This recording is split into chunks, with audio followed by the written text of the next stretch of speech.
This is their new digs in the kitchen. So they have their little beds in here. And then they go out. There's a doggy door here. They haven't quite figured out the doggy door, so I just got it open.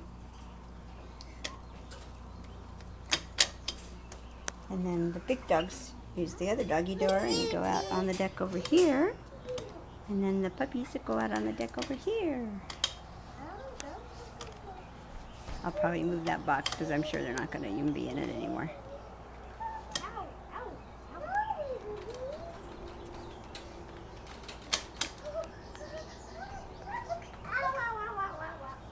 I'm going to go get the fingernail clippers and start clipping their nails, okay? Just a minute.